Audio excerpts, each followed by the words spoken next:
Hello students, हम पढ़ रहे थे आवर्तबीजी पादपों में जनन, और आज हम इन पादपों के अंदर विशिष्ट विधियां यानी special methods of reproduction in plants के अंदर हम देखेंगे विशिष्ट विधियां कौन कौन सी हैं। इन विशिष्ट विधियों के अंदर मोस्टली हम विधि देखते हैं, एक तो असंग जनन। विभिन्न प्रकार के वनस्पति शास्त्र के जो ज्ञाता हैं उन्होंने असंग जनन यानी अपोमिक्सिस को मोस्टली अनिषेक बीजता के अंदर रखा है, क्योंकि इसके अंदर बिना फर्टिलाइजेशन के भ्रूण बनता है, बीज का निर्माण होता है। ठीक है, असंग जनन एक विधि है। इसके अंदर हम पढ़ते हैं सूक्ष्म प्रवर्धन,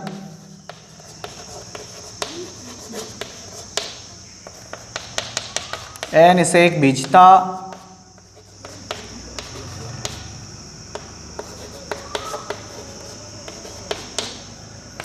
और कायिक प्रवर्धन।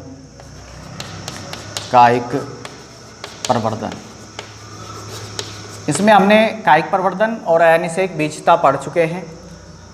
मोस्टली इस विधियों के अंदर एक तो असंग जनन और सूक्ष्म प्रवर्धन की विधि को हम देखेंगे। ठीक है, क्या होती है। तो पहला हमारे पास में है असंग जनन, इसको बोलते हैं अपोमिक्सिस। ठीक है, जिसमें अपो का अर्थ होता है के बिना और मिक्सिस मतलब मिश्रण के, यानी युग्मकों के बिना मिश्रण के होने वाले जनन को। ठीक है, ये भी एक प्रकार की लैंगिक जनन की विधि होती है। ठीक है, यानी एक साइंटिस्ट थे 1908 में हैंस विंकलर ने एक परिभाषा दी असंग जनन की। तो इनके अनुसार जनन की, लैंगिक जनन की, मोस्टली लैंगिक जनन की वह विधि जिसमें बिना अर्धसूत्री विभाजन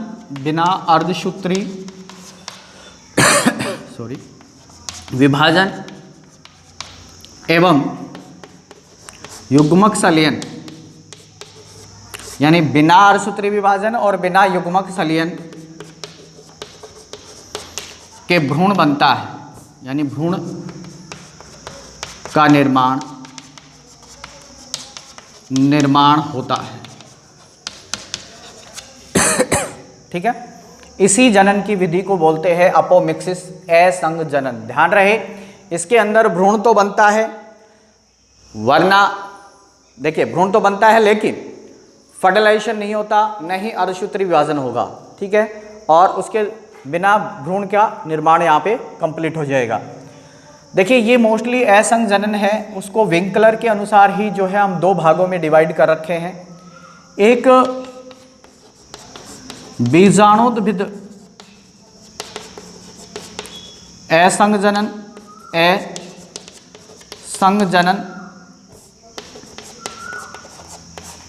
और एक युग्मोद्भिद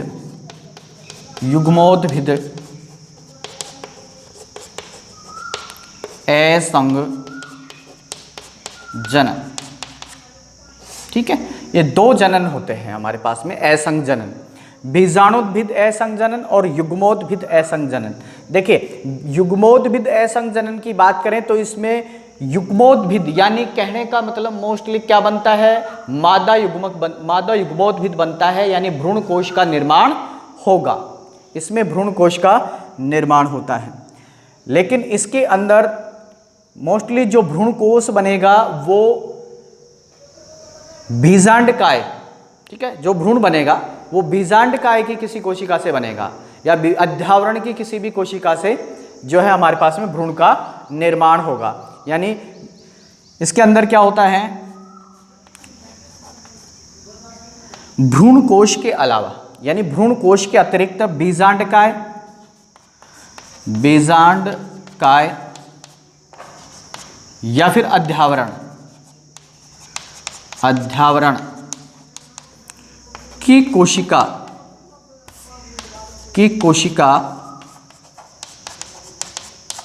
से, द्विगुणित कोशिका से, ये भी ध्यान रखें कि द्विगुणित कोशिका से भ्रूण का निर्माण होता है, भ्रूण का निर्माण होता है बिना फर्टिलाइजेशन के, भ्रूण का निर्माण। ठीक है, यानी इसके अंदर भ्रूण कोश के अलावा बीजांडकाय या फिर अध्यावरण की कोई भी द्विगुणित कोशिका से क्या बनता है, भ्रूण का निर्माण होता है। इसके अंदर द्विगुणित भ्रूण का निर्माण होगा। यहाँ पर इसके अंदर मोस्टली भ्रूण कैसा होगा, द्विगुणित भ्रूण होगा, द्विगुणित। ठीक है, भ्रूण का निर्माण होगा। ठीक है, इस प्रकार के असंजनन को अपस्थानिक भ्रूणता, अपस्थानिक भ्रूणता भी कहते हैं। ठीक है, तो बीजाणुद्भिद असंजनन को अपस्थानिक भ्रूणता का नाम भी देते हैं। मोस्टली इस प्रकार का जो असंजनन है वो सिट्रस प्रकार के जो प्लांट्स हैं उनके अंदर पाया जाता है, जैसे कि नींबू वगैरह में, संतरा वगैरह में, इनके अंदर पाया जाता है। ठीक है, इसमें कहने का मतलब ये है भ्रूण कोश का निर्माण नहीं होगा और एक द्विगुणित कोशिका से, भ्रूण कोश के अतिरिक्त कोई भी कोशिका, बीजांडकाय की कोशिका या अध्यावरण की कोशिका, वो द्विगुणित भ्रूण का निर्माण करेगी। ठीक है, इसीलिए इसको अपस्थानिक भ्रूणता का नाम भी देते हैं।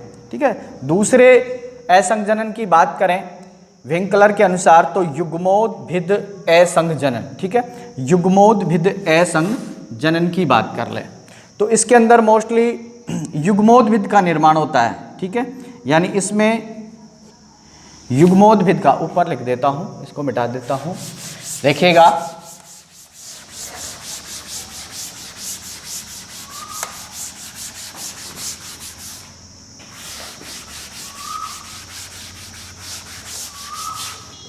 पहला हमने बीजाणुद्भिद पढ़ा, दूसरा युग्मोद्भिद असंजनन, असंजनन। ठीक है, युग्मोद्भिद असंजनन। ठीक है, इसमें देखिए, इसमें मोस्टली मादा युग्मोद्भिद, मादा युग्मोद्भिद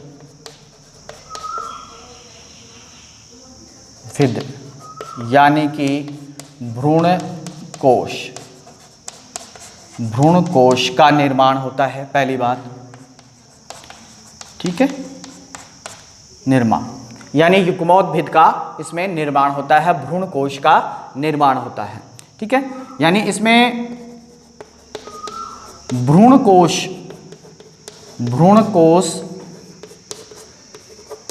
की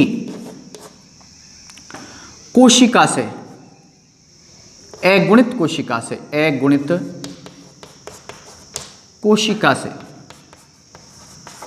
कोशिका से भ्रूण का निर्माण होता है, भ्रूण का निर्माण होता है,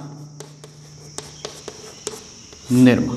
ठीक है, और भ्रूण कैसा होगा इसमें, अगुणित भ्रूण, अगुणित भ्रूण बनेगा। ठीक है, अगुणित भ्रूण का निर्माण होगा। समझिएगा, युग्मोद्भिद असंजनन की बात करें तो इसमें मादा युग्मोद्भिद यानी भ्रूण कोश का निर्माण होता है, किससे, गुरु बीजाणु मात्र कोशिका के अर्धसूत्री विभाजन से। यहाँ पर भ्रूण कोश बनता है।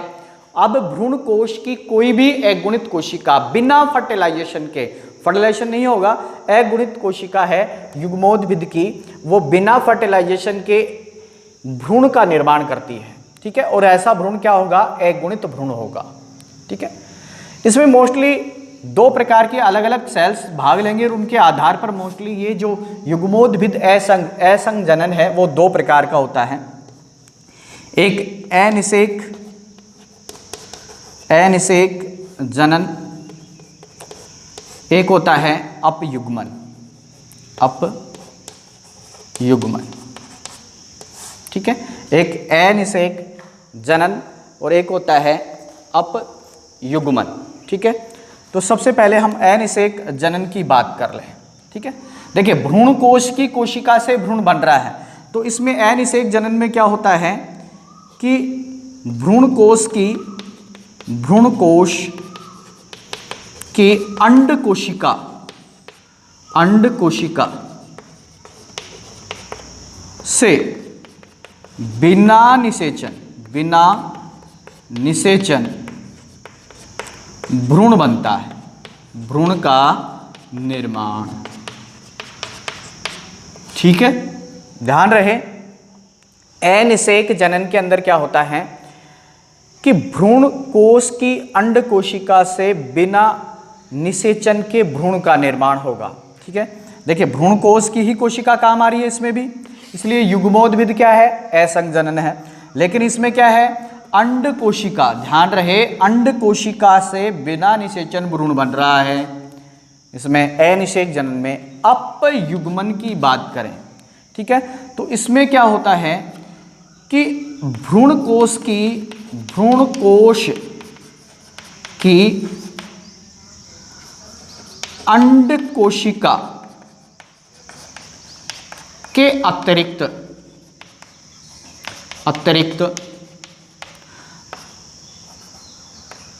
कोई दूसरी सेल,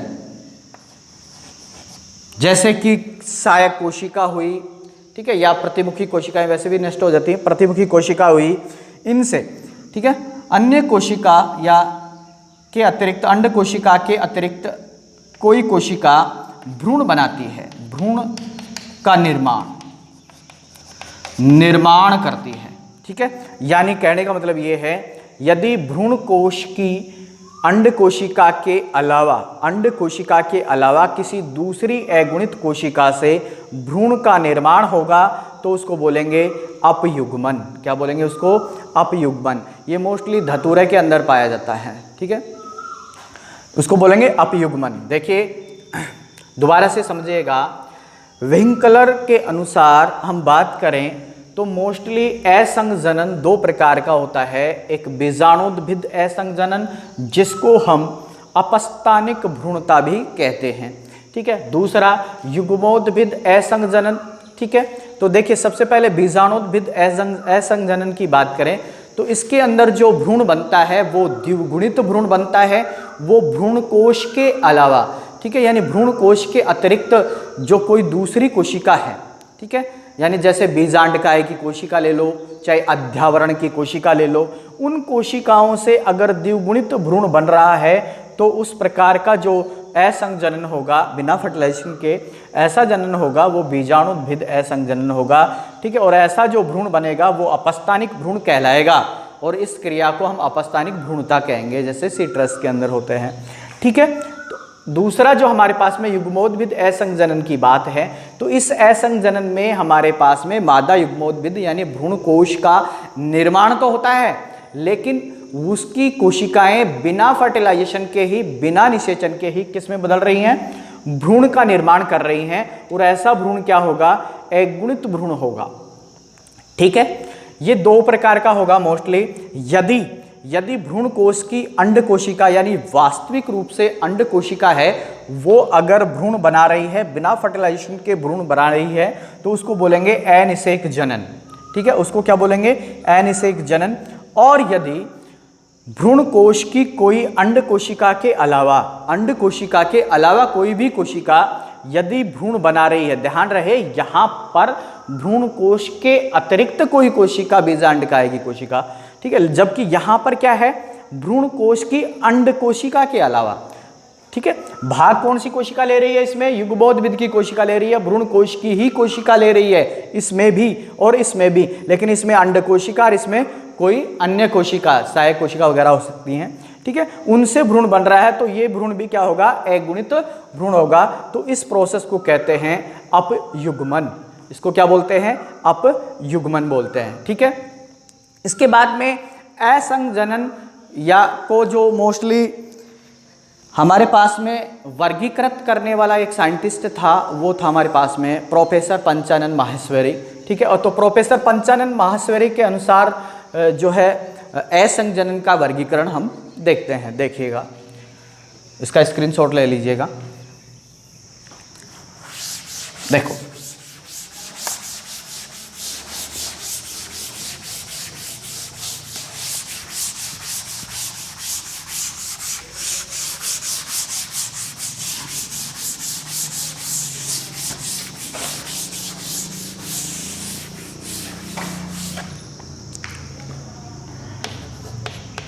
प्रोफेसर पंचानन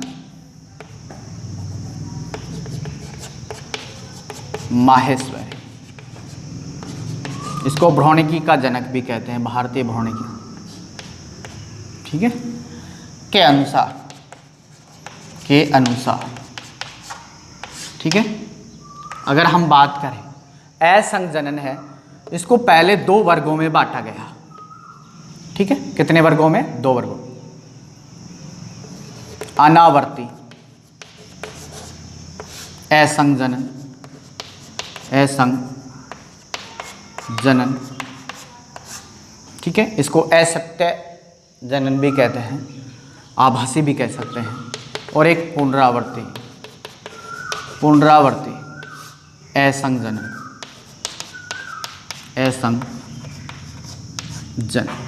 ठीक है। लेकिन उसके बाद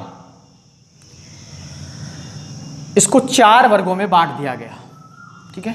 इसको 4 वर्गों में बांट दिया गया। पहले पंचानन माहेश्वरी ने इसको 2 वर्गों में बांटा, लेकिन इस चैप्टर के अंदर हम इसके 4 वर्ग पढ़ेंगे जो माहेश्वरी के द्वारा ही दिए गए हैं। तीसरा जो वर्ग हम पढ़ेंगे, ठीक है, वो हम पढ़ेंगे अपस्थानिक भ्रूणता। मुख्यतः तो 2 ही प्रकार होते हैं, ठीक है, लेकिन इसमें हम पढ़ेंगे 4 प्रकार। अपस्थानिक भ्रूणता, ठीक है, और एक कायिक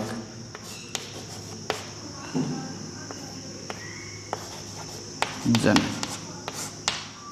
ठीक है, कायिक, ठीक है। तो ये हम इसके अंदर पढ़ने वाले हैं। तो सबसे पहले हम बात करें अनावर्ती असंजनन की बात करें। अनावर्ती असंजनन हमारे पास में विंग कलर का जो हमने क्लासिफिकेशन पढ़ा या वर्गीकरण पढ़ा असंजनन का, उसका जो युग्मोद्भिद असंजनन है उसी की भांति होता है, ठीक है। सबसे पहले इसको हम देख लेते हैं। देखो इसमें क्या होता है, इसमें गुरु बीजाणु मात्र कोशिका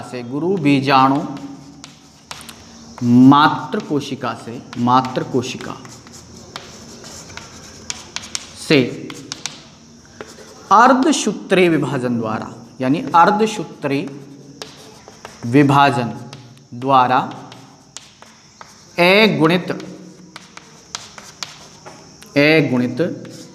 भ्रूणकोश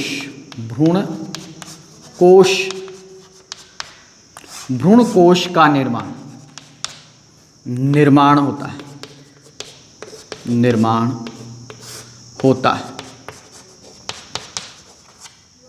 भ्रूणकोश का निर्माण होता है, अगुणित भ्रूणकोश का निर्माण होता है।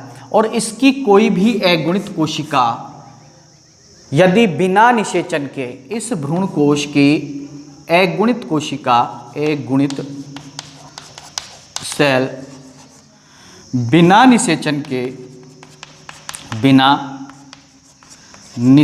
के क्या बना रही है? भ्रूण का निर्माण करती है, भ्रूण बना रही है, ठीक है। तो उसको बोलते हैं अनावर्ती असंजनन, ठीक है, अनावर्ती असंजनन, ठीक है। ये मोस्टली ये भी 2 प्रकार का होगा। एक तो अगुणित अनिषेक जनन, और एक होगा अगुणित अपयुग्मन। देखिए मैंने बताया अभी कि जो युग्मोद्भिद असंजनन पढ़ा है हमने, उसी के अकॉर्डिंग ये पाया जाता है, ठीक है। नाम थोड़ा इनमें भिन्न है। अगुणित अनिषेक जनन की बात करें, वहाँ अनिषेक जनन की बात करें तो वो भ्रूण कोश की अंड कोशिका के द्वारा क्या होता है? अगुणित भ्रूण का निर्माण होता है। यहाँ भी, ठीक है, यानी अगुणित अनिषेक जनन की बात करें तो इसमें भ्रूण कोश की जो अंड कोशिका है वो बिना निषेचन के यदि भ्रूण बनाती है तो ऐसा अगुणित भ्रूण है उसका निर्माण होगा। और अगुणित भ्रूण के निर्माण की प्रक्रिया, अंड कोशिका से अगुणित भ्रूण के निर्माण की प्रक्रिया होगी, उसी को अगुणित अनिषेक जनन कहा जाएगा। ठीक है, अगुणित अपयुग्मन की बात करें, अपयुग्मन, ठीक है, देखिए अपयुग्मन हमने पढ़ा युग्मोद्भिद असंजनन में। अपयुग्मन क्या होता है? अंड कोशिका के, भ्रूण कोश की अंड कोशिका के अतिरिक्त यदि कोई भी कोशिका भ्रूण बना रही है तो उसको अपयुग्मन कहते हैं। ठीक है, तो इसमें भी अंड कोशिका के अतिरिक्त कोई भी सहायक कोशिका वगैरह जो अगुणित कोशिका है अगर भ्रूण बना रही है, अगुणित भ्रूण बना रही है तो उसको बोलेंगे अगुणित अपयुग्मन। ठीक है, अगुणित अपयुग्मन कहा जाता है। ठीक है, ये हमारे पास में अनावर्ती असंजनन, ठीक है, की प्रोसेस कंप्लीट हो गई। ठीक है, इसके बाद में देखिए पुनरावर्ती असंजनन। ठीक है, एनिसेक विस्ता इसकी जो पंचानन के अनुसार वर्गीकरण है उसकी, और एक काइक्सन। ठीक है, ये हम नेक्स्ट वीडियो में बात करेंगे। ठीक है, धन्यवाद।